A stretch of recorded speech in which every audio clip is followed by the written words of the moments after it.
mapag-usapan naman natin yung Obsession. Sa wakas, panood ko na din siya. Sobrang ganda.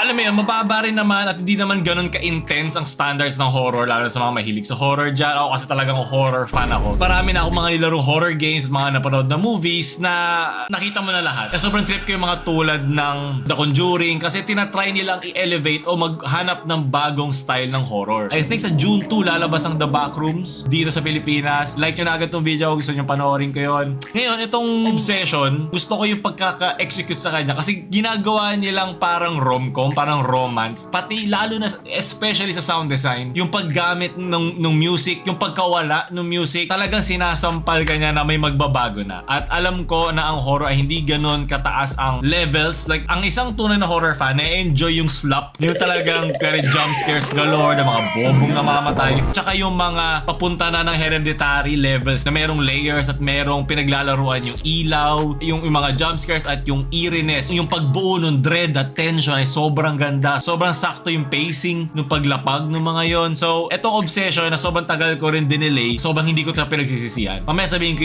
yung grade, yung score ko sa kanya. Pero for now, sa PNP, gusto mo nang bulat-lat. Ito palang Obsession na to ay ginawa na isang bagong director. At itong bagong director na to, komedyante din siya na bata. Tapos meron na siyang budget, well, hindi lang, pero meron siyang budget ng almost $1 million. At lumagpas na ng 100 million box office hit na to ngayon. Pero syempre, ang pinaka nag-standout sa akin dito, besides sa director, kasi maganda talaga yung pagkaka-cinematography at yung pagkakabuo ng sound design, yung actress. Specifically si Inde Navarrete. So, ewan, Navarrete, ko lang kung nawasa ko yun. Sana wag niya ako habulin sa, lumabas bigla sa likod ko. Pero ito palang na to, itong actress na to, lumabas siya as Sarah Cushing in Superman and Lewis. Tapos ngayon siya nagkaroon ng critical acclaim worldwide as a main role na ngayon 2026. Sobrang ganda eh. Like, syempre may mga spoilers na ito. Yung pagkakasimula pa lang niya na mayroong pinagdadaanan tong si Bear, tapos dumating lang sa buhay niya tong si Inde. Kasi throughout, nung nakikita kong parang sumisigaw siya doon sa parang pagkaalis niya dun sa kanyang trance state from the wishing willow. Sa mga hindi mahilig sa horror dyan, sasabihin ko lang sa inyo yung mga nangyari, paano nyo kailangan panoorin. So, yung pinaka-plot point niya is nag-wish siya sa isang wishing willow at nagkatotoo siya. Pero syempre, tulad nga na ibang mga wishes dyan, be careful what you wish for. At yung pagkaka-word niya doon ay syempre, wala namang pakialam yung magical influence o yung magical na application nito in the real world. So, anong nangyari, nung sinabi niya, I wish Nikki Freeman loved me more than anyone in the entire world. Nabaliw sa kanya. So, sinabaliw at marami mga ginawang karumal-dumal doon throughout. So, bilang fan din kasi ng Fairly Odd Parents, naalala ko din dito yung paano nila gagalawan yung magical element nito. Kasi alam ko fiction naman siya. Pero yung the way na ginawang natural yung slowly na paglabas ng kabaliwan ni ate, mas nagiging mirror siya ng real world. Na, wait lang, yung ibang ganitong gawain, minsan ginagawa ng ibang nasa relasyon. Yun yung nagbibigay ng takot. Huwag muna akong simulan doon sa mga shots, yung mga paggamit ng blur sa likod. Kasi especially pag sa mga ganong back-to-back conversation, kudos sa The Conjuring doon, yung mga biglang lalabas sa gilid. Ine-expect ko na siya. Alam mo, pag nanonood ako ng mga nag-uusap na 2 panels na nagbabalikan ng usap, titignan ko agad yung gilid, yung likod, may magbabago ba, meron ba nakasetup na may mangyayari. Pero isang scene doon na hindi ko makalimutan na alam kong kakaiba tong film na to. Nung si Nikki, itong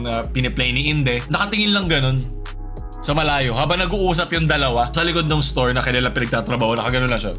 Tapos blur. Sobrang tagal, like 1 to 2 minutes ata yung conversation. Nakatingin lang siya. Siyempre naka-blur. Pero ikaw kasi alam mo, bilang isang tao, alam mo nakatingin siya. At for the longest time, kala ko like pagbalik doon sa shot, nakita siya. Biglang nasa harap nila, nasa mukha nila. Pero naisip ko din, wait lang, may kita din naman to na kausap niya kung nandun na siya. Kasi di naman tumulto eh. Yung walang supernatural element dito. Ang nandito ay yung parang magical element lang na nagawa siya ng wish. Tapos forced itong si Nikki na ma-inlove sa kanya. Kung naalala niyo yung movie ni Jordan Peele, yung Get Out, komedyante yan ha. Kasi komedyante din yung director nito. Kaya may kita may mga parts doon na parang funny at awkward. Kasi parang, wait lang, ginagawa talaga to ng minsan sa isang relasyon. Sa mga babae or lalaki, meron sila mga ganitong ganitong gawain na parang, masyadong totoo to Tapos, parang mapapaisip ka ba, baka gawin din sa akin to. Yung jowa mo, ganyan. So, parang ano din siya, naalala ko yung sa Get Out na ginawa rin ni Jordan Peele na yung Nikki before nung Wish, nandun pa din. At makikita mo siya sumisigaw-sigaw o lumalabas siya. Alam niya, pag naka-shutdown yung magic element, yun hindi na masyado nilang parang dinelve into. Hindi naman to parang klase ng horror na malalaman pa niya yung buong parang anong meron sa Wishing Willow, meron bang factory, Willy Wonka-esque style na gumagawa nito. Wala namang ganon. Andun na siya sa parang slice of life. Ito yung pinagdaanan ng isang taong tinry tong may Wishing Willow na thing. All throughout, ang na-appreciate ko dito yung paano gawing creepy ang isang hindi naman talaga supernatural. Yung movements, yung paggalaw ng katawan, yung mga shots sa likod, yung gore, kung hindi ka mahilig sa gore, hindi mo to masyado ma-enjoy kasi merong mga parts na talagang very gory. Ako hindi naman ako masyadong maarte sa gore as long as ginagamit siya sparingly. Yung tipong, okay, nandito na tayo sa parang 3/4 of the way na tayo sa movie, ina-expect ko na merong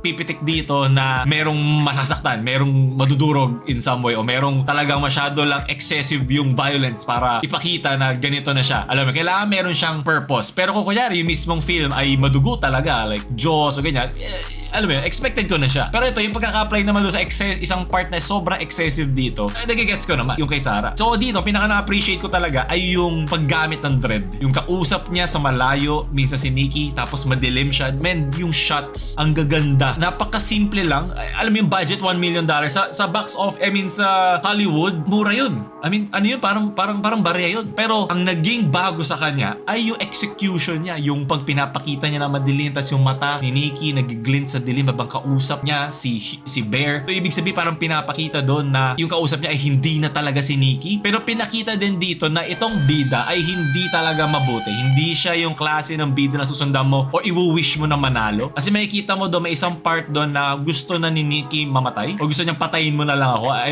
Ayoko na tong parang charade na ginagawa natin na may gusto ko sa'yo. Kasi ibang Nikki siya Naalala ko din dito yung sa Severance. Kasi nung na-establish na itong si Nikki ay iba pa yung Nikki kausap niya na in love sa kanya versus yung Nikki na yung before siya nag-wish, magkaiba sila So naalala ko dito yung Innie and Outie ng Severance. Yung, okay, meron pa pala isa pang may conscience inside sa katawan nito. Instead of hindi siya ginawang parang brainwashing na, okay, ito yung tao, mai-inlove lang tong tao na to sa'yo. Hindi. Ito yung tao, ilulubog natin tong taon to, gagawa tayo na isa pang parang magkocontrol ng konsyensya niya at meron siyang parang bagong ego, meron siyang bagong karakter sa loob ng katawan na to. Ganun siya. So parang more on sanib yung style na ginawa instead of brainwashing. Kasi nawawala-wala siya dun So yun yung mga moments na hindi nila rin masyado in-explain paano nakakawala minsan si Nikki. Siguro yun lang yung way ng director to say na pwede pa siyang bumalik. Pero yun nga, nung sinasabi na niya nung gabing yun, na may isang gabi doon na patay mo na ako, ayoko na to, blah blah blah. Si Bear, hindi niya tinry. Parang naging hostage taking na. Ito na, dito na nagto-turn yung film into okay, kupal din tong lalaki to. Kasi yung pag-wish naman sa simula, parang ginagawa naman niya talaga nang wala namang consequence. Hindi naman tayo naniniwala sa mga ganun. Okay, pag-wish ako, ganito yung mangyari. Pero nung parang sinasakyan na niya slowly, tapos wala na siyang pake, okay, kupal din yung guy. Pero in-establish niya sa simula na depressed siya, hindi naman siya yung may best na decision-making skills, wala naman siya sa parang, alam mo yung mga pinakamagagaling na mga empleyado, di ba, nandun staff lang siya sa kung saan mang store from nowhere. So, hindi ko na in-expect sa kanya na masasolve niya to. Parang ano lang siya talaga, parang average Joe type na tinatry malagpasan itong problema niya kay Inde. So, ang hindi ko lang dito rin magets, isa pang part ito, yung power play. Kasi may mga parts doon na paano nagawa ni Nikki yung mga action na yun. Like, ganun ba siya kalakas? Kasi may mga part doon na parang physical siya. Hindi ba siya kaya i-overpower? Ewan ko, siguro di lang din siya ready. Pero may kasi part doon na parang pinatay niya yung isang character. Tapos, parang paano niya ito nagawa sa sayang strike? Pero baka ano na lang yun, like crazy, alam mo yun, baka tawag nila R-word strength na lang ang tawag doon na nagawa niya yun. Pero, yep, yun yung nangyari. Wala naman, nagninitpick na lang ako, wala talaga ako masabi doon sa film. Maganda talaga siya. At sobrang fresh niya for me, na sobrang sanay sa mga common horror tropes. Ginawa nila isang simple na established na parang romance na paano pag in-extreme natin. Paano natin to gagawing fresh na hindi, napanood na nila. Andun, nasa shots, nasa camera, nasa cinematography, nasa sound design. Ayoko lang, yung pinanood na yung movie yan, basag yung tenga ko sa sobrang lakas. So nakaganon ako. Kasi Kasi ayoko magulat dahil sa lakas ng sound. Gusto ko magulat dahil doon sa execution ng scene. Yun yung hinahabol ko sa mga ganun, lalo na sa pagdating sa horror. Kasi minsan going in, alam ko na kung anong klaseng horror siya. Alam ko na like ito ba yung King Koyan horror na i-appreciate ko lang yung mga deaths o i-appreciate ko lang kabubuan nila or maghahanap pa ba ako ng layer sa kanya. At siya yung ganung movie. Nung nag-start pa lang, nung nakita ko na yung mga shots, paano yung pinipaint ng director, yung pagkaka-place ng mga tao. Meron pa doon isang part, sa simula pa lang, wala pang horror aspect wala pang wishing na nagaganap. Yung putol yung ulo. I mean, alam mo yung sa shot ng camera na nasa loob ka ng kotse, nasa may driver seat ka. Tapos pagkausap mo yung tao, the way na naka-angle yung camera, hindi mo kita. Ay, putol siya pero ganito. Mag-uusap tayo ganito. Okay guys, ito pala yung review ko sa kanya. Di ba ang creepy niya? Kasi hindi natural makita na walang ulo eh. Pero nag-uusap sila normal, day to day lang. So, ang ganda nun, di ba? Ang simple lang. Nakakabuo siya ng eeriness o ng parang unnerving na ambience throughout dun sa film. Paulit-ulit lang niya ginagawa yun. May isa pa dun, parang yung shadow mukhang taong naka-hunch eh. Dun sa may store, tingnan mo yun, yung shot sa likod ni Ian. Nakaganon no? Tapos ang mirror nun, si Nikki, yung pinag-uusapan natin kanina na parang nakatingin lang siyang ganun. For the longest time, naka-blur lang. Tapos, nakatingin lang ganyan. Isipin mo dito ako. Dito yung parang layo, parang ganyan. Isipin mo nandito siya. Tapos nakaganyan, tapos blur, tapos nakatingin lang ganun. Eh di pala, mas weird pala kasi nakaganon pa. So alam mong naka-turn yung kanyang ulo. Gano'ng katagal. Yung mga gano'ng maliliit na bagay, hindi mo na ba kailangan ng, alam mo yun, usually kasi sa mga horror, merong climactic chase scene, merong climactic death, merong climactic plot twist. Yun yung mga common tropes na, okay, ito na, papunta na tayo sa patapos na yung film, o ito na yung kanilang parang best way para paluin tayo sa puwet sa takoy. Ito na yung kanilang trump card. Akala mo yun lang yun So may mga ganun lagi. Yung pag-build lang niyan, yun nakakatakot na eh. Parang icing on the cake na lang yung ending, yung death ni Sarah. For me, yun yung parang maaalala mo na okay, ano na to, too late na to for everybody else.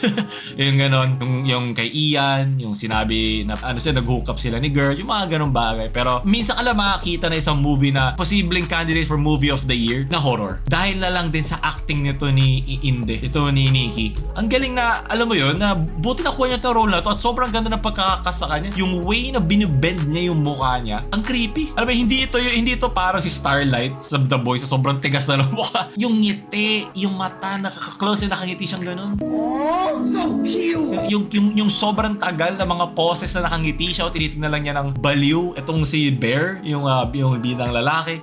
Ang creepy talaga. So, yung mga ganong shots lang, acting pa lang yun, wala pang shot yun, wala pang cinematography, wala pang music. Acting pa lang niya, kuwang-kuha na niya yung role at sobrang ganda ng pagkakasakit at sa pagkaka-act niya for those scenes. Yung mga shots nga na parang creepy siya, na gumagalaw. I think yun din yung way ng isang parang entity para magmukha siyang human. Kasi syempre, I'm sure sinat yun at parang in-edit yun in a way na ganun yung pacing niya, yung parang gumagalaw yung katawan sa babagal. Kasi diba, nakita na natin to sa parang sa dako yung nakabaliktad, yung gumaganon siya. Ano na talaga siya horror trope na rin talaga yung parang body, hindi naman body horror, pero yung pagkaka-contort nung katawan, di ba? May mga way para gawin siyang creepy. So kasama din yun yung especially pag meron yung parts na nagtatalo yung magjowa, pag nakapan or nakatingin or naka-angle kay Bear, as alam kong ililipat na to kay Nikki, kinakabahan na ako kasi hindi ko lang tatakbo ba to sa kanya kasi doon sa bed, doon nakatulog siya, tapos sumisigaw-sigaw siya. Kasi hindi nila masyado ginawang